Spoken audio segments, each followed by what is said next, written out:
is a genius. I can say this humbly, I love you, Mom.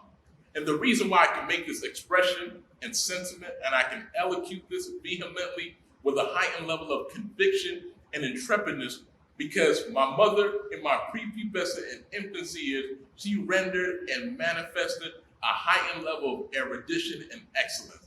Matter of fact, my mother is the honorary erudite scholar in our familial's domiciliary.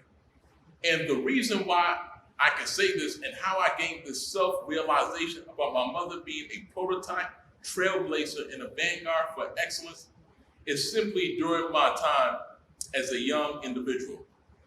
In my prepubescent and infancy years, my parents were missionaries in East Africa. We left our oasis, our hamlet, abode in Barron Springs, Michigan, traversed, travailed, toiled, and labored in East Africa, specifically in Uganda. And during our sojourn there, we went there to missionize, Christianize, and proselytize to the people whom we encountered. But during this peculiar time, my mother became our first teacher. And having this distinctive privilege of being our first teacher, my mother had a heightened level of erudition and excellence that she wanted to manifest, render, and bestow unto us.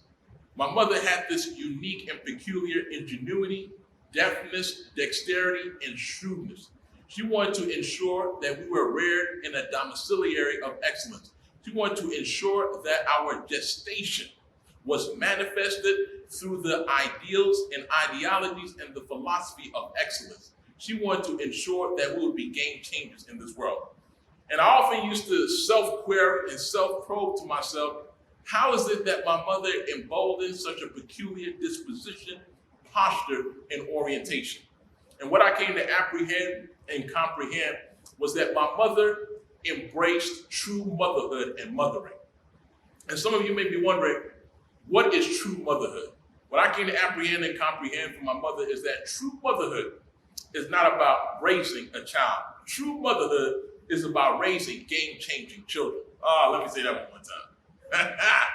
True motherhood is not about raising children. True motherhood is about raising game-changing children.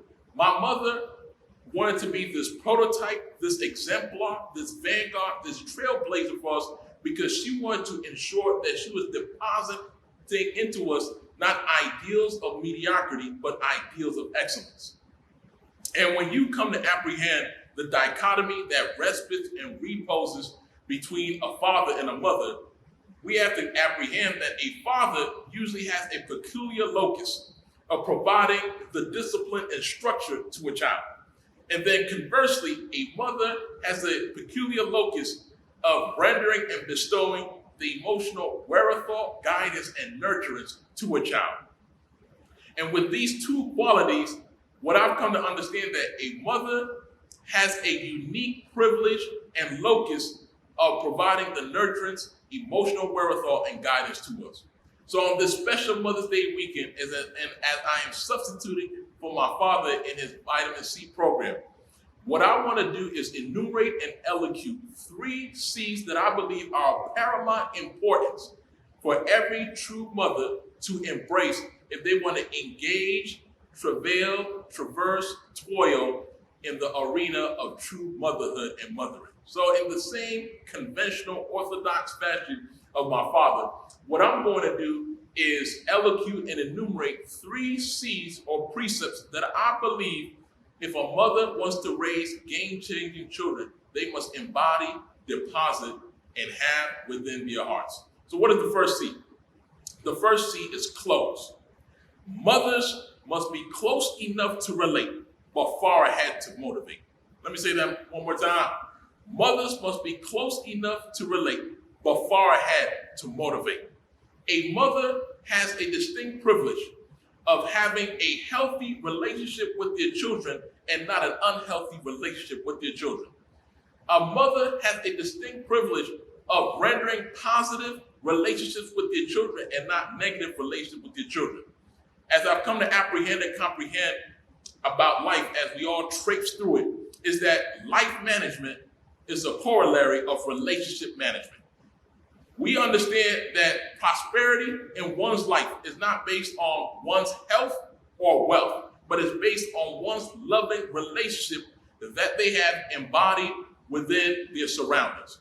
When a person in their milieu has loving relationships, they are able to flourish, blossom, and gestate into an individual of excellence. And science informs us that relationships are important because the first relationship that all of us as humans have is with our mothers. Because as a newborn child, when we come out of the body of our mother's body becomes that natural habitat where we start our relationships from, where our gestation begins. And because as human beings, our mother's body is whom we gain the first familiarity with, that is where our first relationship begins. So as human beings, we are naturally craving and yearning for a relationship. Why? Because when we come out of our mother's womb, it is our mother's hug whom we first feel. As a child, it is the mother's touch whom they first feel. As a child, it's the mother's eyes whom they first see. As a child, it's their mother's warmth that they first feel. A child develops a close relationship with their mothers simply because coming out of the mother's womb becomes that natural habitat for the child.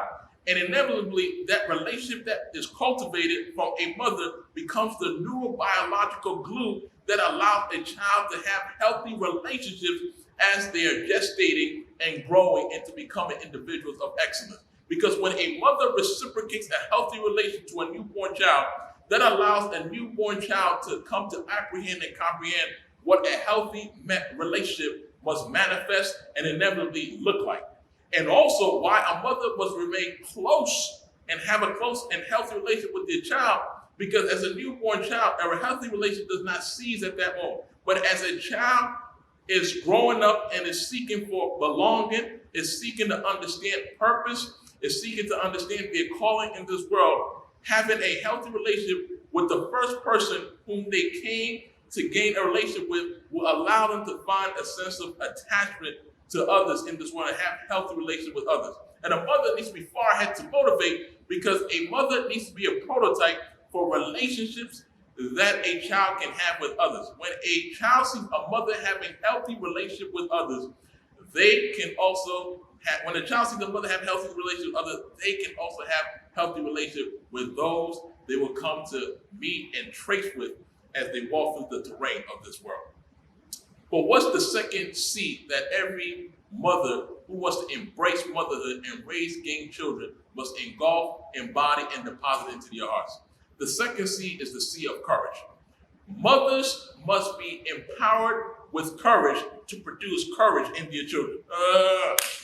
Let me say that one more time. Mothers must be empowered with courage to produce courage in their children. Courageous mothers produce courageous children. Courageous mothers yield a courageous spirit in their children. When a mother practices courage, that allows a child to practice courage. When a mother practices intrepidness, that allows a child to practice intrepidness. When a mother practices a courageous resolve, that allows a child to practice a courageous resolve. When a mother practices a courageous resolution, that allows a child to practice a courageous resolution. When a mother practices a courageous tenacity of purpose, that allows a child to practice a courageous tenacity of purpose. Purpose is of indispensable, paramount, cardinal importance for a child to fully gestate and become an individual of excellence in this world. And what we know is that science informs that when a child is in the womb, that's when they gain the first experience of the mother. Because the experience and the life that a mother lives as a mother has a child in the womb would inevitably, indirectly manifest how this child gets to see life from the vantage view. When a mother lives a model, exemplar life of having a healthy nutrition, healthy diet, healthy emotions, healthy courage, that allows a child to also, when they spruce forth, they can be spurred in also having a healthy diet, healthy emotions, and healthy courage in this world. When a mother practices courage, that allows a child to practice courage. When a mother practices courage with a spiritual life, that allows a child to practice courage with their spiritual life. When a mother practices courage with their social development, that allows a child to practice courage with their social development. When a mother is practicing courage with her pedagogical studies. That allows the child to practice courage with their pedagogical studies. The incubator for ensuring a child develops and gestates and is molded with courage starts from a mother who practices courage. When a mother practices courage, that allows the child to have a courageous spirit. But what's the third precept and rudiment that all mothers must embody? This third precept is the letter C is called, which is mothers are called not to accept their lives, but mothers are called to lead their lives. Oh, come on, somebody. Mothers are not simply called to accept their lives. Mothers are called to lead their lives. We have to apprehend this. Mothers cannot predetermine their life, but they can predetermine the choices that they can make to live a life worth living. The same form or fashion, synchronously, if you want your child to not merely accept their life, but lead their life, a mother must practice self-leadership. We must understand and apprehend this about leadership. Leadership is an amalgam of factors, but the peculiar factor about leadership, which is indispensable for one to lead their lives to the next level, they must practice self-leadership, because leadership is not just corporal, leadership is personal. In order for you to lead yourself to the next level, you must lead your life. In order for you to lead yourself to produce game-changing children, you must lead your life. Leadership, self-leadership, allows one to have their children also lead their lives. And when a mother leads their life, that also allows a child to lead their life as well. They don't lead their life haphazardly, but they lead their life with intention. When a mother leads her life with intention, that allows the child to lead their life with intention as well. When their mother leads their lives to be game changers in this world, that allows their children to lead their lives to be game changers in this world. And when a child is able to see a healthy person in their lives, a prototype, a trailblazer, have a position, a posture, a disposition, and an orientation of leadership, that allows the child to be a leader. When a child is a leader, a child does not simply lead their life anyhow or lead their life haphazardly, but lead their life intentionally. They lead their lives by understanding they don't embrace a career, they embrace a calling. They don't embrace a job, they embrace a mission. They don't embrace a paycheck, they embrace a checklist system. They don't embrace in capitalism, but they embrace in activism. They don't embrace in words, but they embrace in works. They don't embrace in rhetoric, but they embrace in results. They don't embrace in articulation, but they embrace in execution. When a mother leads their lives and practices self-leadership, that allows a child to also practice self-leadership and lead their lives to the next level. Mothers must not merely accept their lives, mothers must lead their lives if they want to embrace true motherhood, so that their children can also not also just accept their lives, but lead their lives. On this special Mother's Day weekend, what I want to enumerate and elocute concisely and as pithy as possible. And I want to ensure that if a mother wants to embrace true motherhood, they have to understand that motherhood is an occupation that does not come with a paycheck, does not come with a salary, does not come with amenities, does not come with perks.